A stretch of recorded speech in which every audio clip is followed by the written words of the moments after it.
Hello everyone, welcome to our channel fire fighting engineering.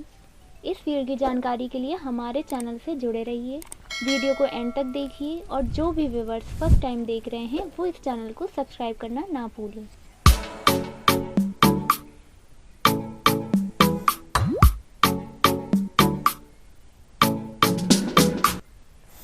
Hello and welcome to our channel fire fighting and engineering.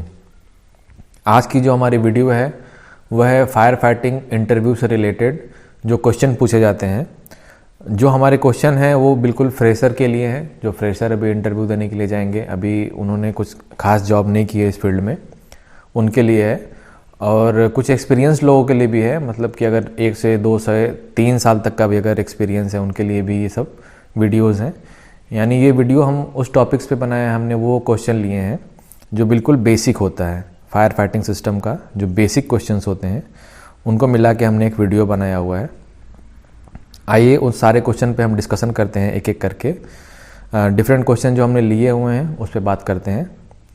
तो fire fighting interview से related हमने और भी बहुत सारे video बना रखे हैं, 2-3 हमने वीडियो बना रखे हैं। तो काफ़ी अच्छे अच्छे उसमें क्वेश्चन हैं, टफ़ लेवल के भी क्वेश्चंस हैं जो कि एक्सपीरियंस्ड इंजीनियर से पूछे जाते हैं। ये जो क्वेश्चन हम आपको प्रोवाइड कर रहे हैं वो इंजीनियर, सुपरवाइज़र, प्रोजेक्ट मैनेजर या फिर फोरमैन, टेक्नीशियन, इस लेवल के लोगों से ये सारे क्वेश्चन इंटरव्यू में पूछे जाते हैं। ये सारे क्वेश्चन अभी ट्रेंडिंग में है, आजकल जो भी इंटरव्यू हो रहे हैं सब में यही क्वेश्चन पूछे जाते हैं। तो चलिए स्टार्ट करते हैं। क्वेश्चन नंबर 1 से स्टार्ट करते हैं। जो सबसे बेसिक क्वेश्चन जो फायर फाइटिंग सिस्टम से रिलेटेड जो सबसे बेसिक क्वेश्चन पूछा जाता है, सबसे पहला क्वेश्चन है हमारा कि what are the types of sprinkler, कि कितने टाइप के स्प्रिंकलर होते हैं। जनरली जो स्प्रिंकलर को हम क्लासिफाई करते हैं उनके टेम्परेचर के बेसिस पे उनको क्लासिफाई किया जाता है। टेम्परेचर के बेसिस पे ही उनको डिफरेंट कलर्स भी दिया जाता है, कलर कोडिंग होती है उनकी। तो उसके बेसिस पे हम आपको बताते हैं कौन कौन से स्प्रिंकलर कितने टाइप्स के होते हैं। जैसे डिफरेंट टाइप्स में जैसे ऑरेंज ग्लास बल्ब, हम उनको जो क्लासिफाई किया हमने उनको ग्लास बल्ब के कलर के हिसाब से हमको क्लासिफाई किया है, उसी के बेसिस पे उसका टेम्परेचर भी रहता है। तो डिफरेंट टाइप्स क्या क्या होते हैं, ऑरेंज होता है, रेड, येलो, ग्रीन, ब्लू, मावा, ब्लैक, ये सारे कलर्स के जो स्प्रिंकलर होते हैं, जो ग्लास बल्ब होती है उसमें जो मटेरियल होता है उस कलर का होता है, इसके बेसिस पे इसको क्लासिफाई किया गया है। तो जो सबसे पहला है ऑरेंज ग्लास बल्ब, उसका जो टेम्परेचर है वो 57 डिग्री सेल्सियस है। 57 डिग्री सेल्सियस टेम्परेचर अगर वहाँ पे पहुँचता है तो ये स्प्रिंकलर बर्स्ट करता है। इसको जनरली लगाया कहाँ जाता है, इसको लिविंग होम में या फिर ऑफिसेज में लगाए जाते हैं। दूसरे नंबर पे है रेड ग्लास बल्ब, इसका जो टेम्परेचर है वो है 68 डिग्री सेल्सियस। इसको जो हम लिविंग रूम में भी लगा सकते हैं और ऑफिस में भी इसको लगाते हैं। थर्ड नंबर पे है येलो ग्लास बल्ब, इसका टेम्परेचर है 79 डिग्री सेल्सियस। इसको हम कॉमनली किचन में लगाते हैं या फिर छोटे छोटे वर्कशॉप में लगा सकते हैं। फोर्थ नंबर पे है green glass bulb, green glass bulb का टेम्परेचर है 93 डिग्री सेल्सियस, ये बर्स्टिंग टेम्परेचर है। इसको कॉमनली हम किचन में या फिर बड़े होटल में लगाते हैं या फिर बड़ा वर्कशॉप होता है वहाँ पे लगाते हैं। उसके बाद अगला है ब्लू ग्लास बल्ब, इसका जो टेम्परेचर है, बर्स्टिंग टेम्परेचर है 141 डिग्री सेल्सियस है। इसको हम कॉमनली इंडस्ट्री में लगाते हैं। नेक्स्ट नंबर पे है मावा ग्लास बल्ब, मावा ग्लास बल्ब में इसका बर्स्टिंग टेम्परेचर है 182 डिग्री सेल्सियस। इसको जनरली हम ऑयल इंडस्ट्री में लगाते हैं या फिर केमिकल प्लांट में भी इसको लगा सकते हैं। और लास्ट नंबर पे है ब्लैक ग्लास बल्ब, इसका जो बर्स्टिंग टेम्परेचर है वो है 204 डिग्री सेल्सियस। जनरली हम इसको ऑयल रिफाइनरी में लगाते हैं या फिर जहाँ पे मेटल को मोल्ड करके उसकी कास्टिंग की जाती है वहाँ पे इसको लगाते हैं। तो ये सारी स्प्रिंकलर्स हो गए कलर के बेसिस पे, और इसको कहाँ कहाँ हम इस्तेमाल कर सकते हैं ये सारी चीज़ें हमने आपको बता दी हैं। बढ़ते हैं अब अगले क्वेश्चन की तरफ। What are the body parts of fire sprinkler system, जैसे कोई भी स्प्रिंकलर होता है उसमें स्प्रिंकलर में कौन कौन से पार्ट्स होते हैं, कौन किस किस पार्ट में वो डिवाइड होता है, उसके बारे में देख लेते हैं। तो स्प्रिंकलर के जनरली 3 पार्ट होते हैं। एक होता है डिफ्लेक्टर। डिफ्लेक्टर का मेन काम होता है ये, जब कोई भी स्प्रिंकलर बर्स्ट करता है तो ऊपर से हाई प्रेशर में जब पानी इसके ऊपर गिरता है तो डिफ्लेक्टर क्या करता है, उस पानी को सर्कुलर रेंज में स्प्रेड कर देता है। ये बात हुआ डिफ्लेक्टर का। अगला जो पार्ट होता है वो होता है जो सेंसिटिव ग्लास ट्यूब होती है। मेन रोल जो होता है इसी का होता है। यही सेंसिटिव ग्लास ट्यूब फायर को सेंस करती है और एक पर्टिकुलर टेम्परेचर पे जाके ये ग्लास ट्यूब बर्स्ट हो जाती है, यानी क्रैक हो जाती है। उसके बाद स्प्रिंकलर का काम स्टार्ट हो जाता है। 3rd नंबर पे देखिए सीलिंग और कैप। यहाँ पे सीलिंग होती है जो कि स्प्रिंकलर के प्रेशर को होल्ड किए रहती है और साथ ही साथ इसको जो हमारा ग्लास ट्यूब है उसको भी होल्ड किए रहती है। इन दोनों का इंटरसेक्शन पॉइंट कह सकते हैं इसको, ये होता है। ये बात हुई body part of sprinkler system की। अब जो अगला क्वेश्चन है देख लेते हैं क्या है अगला क्वेश्चन। क्वेश्चन नंबर 3 है what is sprinkler system. Sprinkler system क्या होता है, ये सबसे बेसिक सवाल जो पूछा जाता है, हर इंटरव्यू में पूछा जाता है कि what is fire sprinkler system. तो इसको लिखेंगे fire sprinkler system is a fixed fire fighting system and it is automatic and sensitive. ये सबसे जो इसमें इंपॉर्टेंट बात होता है, ये सबसे पहली बात, ये फिक्स सिस्टम होता है। फिक्स सिस्टम के साथ साथ ये ऑटोमेटिक भी होता है और एक सेंसिटिव सिस्टम होता है। ये ऑटोमेटिक बर्स्ट करके फायर को सेंस करता है, ऑटोमेटिक बर्स्ट होता है और ये ऑपरेट करने लग जाता है। ये हुआ हमारा क्वेश्चन नंबर 3। अब अगले क्वेश्चन पे बढ़ते हैं। What are the fire extinguishing method. Fire extinguishing method क्या होता है, ये हमारा 4th क्वेश्चन है।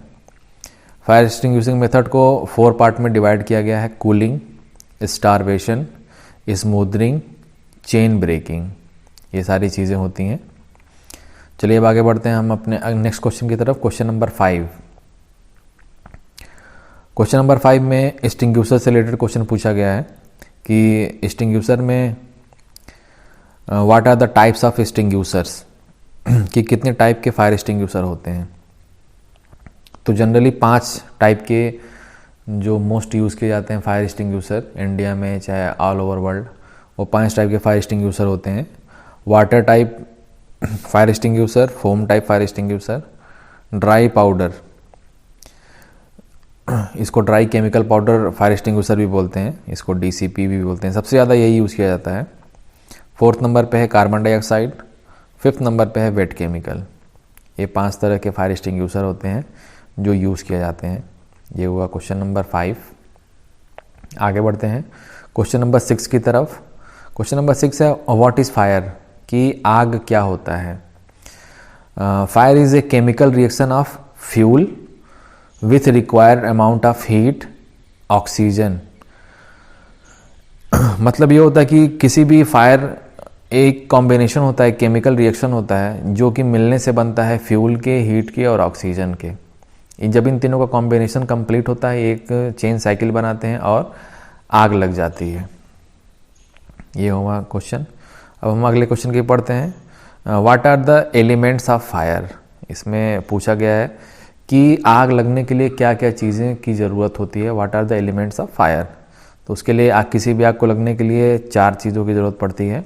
फ्यूल, ऑक्सीजन, हीट, ये 3 चीज़ हो गया। ये चीज़ें मिलके आपस में एक रिएक्शन बनाती हैं, चेन रिएक्शन उसको कहते हैं। ये सारी चीज़ें मिलने के बाद आग लग जाती है। अब अगला क्वेश्चन है what is the fire triangle. ये हर जगह मोस्ट कॉमन ये क्वेश्चन है कि व्हाट इज़ फायर ट्रायंगल। तो फायर ट्रायंगल में क्या होता है, ये 3 चीज़ें जो मैंने अभी बताया, फ्यूल, ऑक्सीजन और हीट, ये तीनों मिलके एक फायर ट्रायंगल बनाती हैं। ये तीनों मिलने से एक चेन रिएक्शन होती है। जब ये तीनों चीज़ें रहती हैं तभी कहीं भी आग का फॉर्मेशन होता है। अगर इनमें से किसी भी अगर एक को आप रिमूव कर देते हैं तो आग ऑटोमेटिक ही वहाँ पे बंद हो जाती है। अब आगे देख लेते हैं what are the classes of fire. Fire को किन किन क्लासेस में बांटा गया है। क्लास के बारे में अगर बात करते हैं तो फायर को 6 क्लासेस में बांटे गए हैं।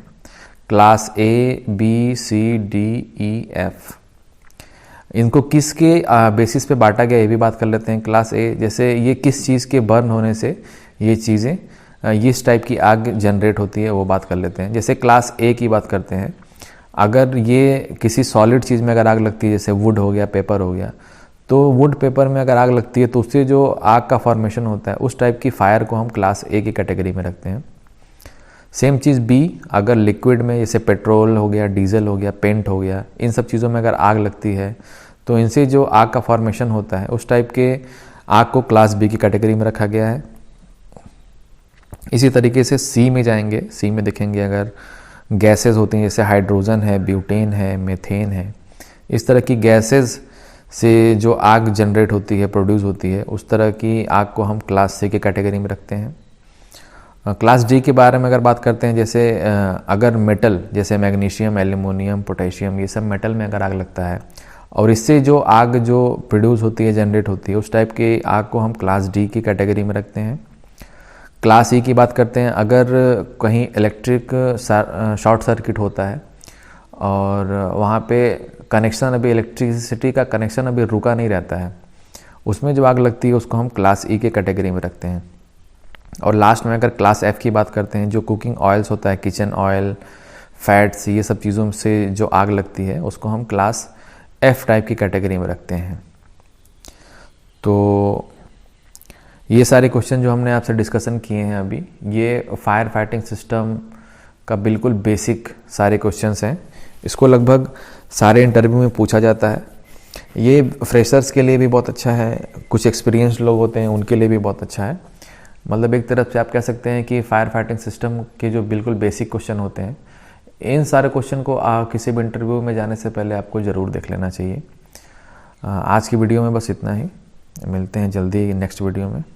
अगर ये वीडियो आपको पसंद आई तो इसे लाइक करें और कमेंट करके अपनी राय दें और चैनल को सब्सक्राइब करना ना भूलें।